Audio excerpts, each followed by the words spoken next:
திமுக இளைஞரணியில OTP கொடுத்து சேர்ந்தவனு நேற்று அதில் போய் இருந்திருப்பான். அவனுக்கு கொள்கையை பற்றிலாம் கவலை இல்லைங்க.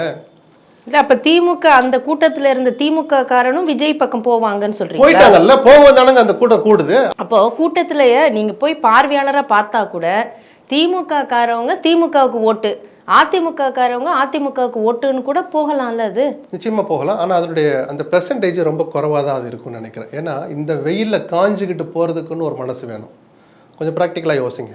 ஓட்டு அப்படியே 5 லட்சம் பேர் ஓட்டா மாறிடும் அப்படின்னு நான் சொல்ல வரல. இதில் விலை போகிறவங்களும் இருப்பாங்க. எனக்கு பிடிச்ச நடிகருங்க நான் பார்க்க போகிறேங்கிறதுக்கு அரசியலில் தீவிரமாக ஓடிபி நம்பரை கொடுத்து திமுக இளைஞரணியில் உறுப்பினரான ஒருத்தன் 8 மணி நேரம் வெயிலில் காஞ்சி போய் விஜயை பார்க்க மாட்டான். நல்லா புரிஞ்சுக்கோங்க.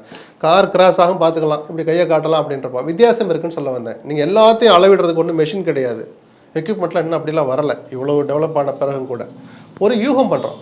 இப்போது இதில் 2 மெசேஜ். ஒரு மெசேஜை நான் சொன்னேன், எடப்பாடி உஷாராக இருக்கணும், கட்சியை பலப்படுத்துகிற வேலையை பார்க்கணும்.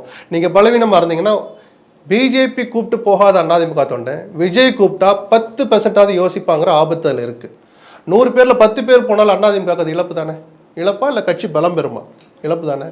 அவர் ஒரு எச்சரிக்கை எடுத்துக்கணும், ஸ்டாலினுக்கு ஒரு எச்சரிக்கை தான். இத்தனை லட்சம் பேர் ஏன் போய் கூடுறாங்க? நல்லாட்சி நடத்துகிறோம், எல்லா கேட்டகரிக்கும் நான் முதல்வனில் ஆரம்பித்து தவப்புதல்வன், தமிழ் புதல்வன், எல்லா ஆண்கள் பெண்கள் கல்லூரியில் படிக்கிறவங்க ஸ்கூலில் படிக்கிறவங்களுக்கு காலை உணவில் ஆரம்பித்து பெண்களுக்கு முதியோர்களுக்குன்னு எவ்வளவோ பண்ணுறோமே.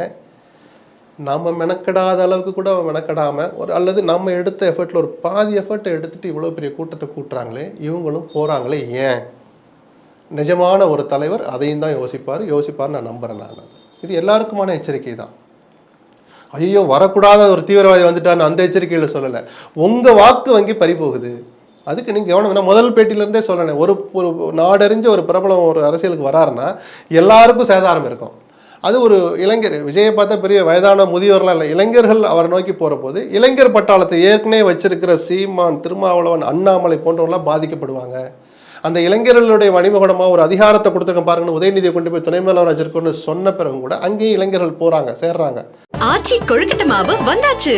ஆச்சி கொழுக்கட்டை மாவிற்கு கொழுக்கட்டை அச்சை கேட்டு வாங்குங்கள்.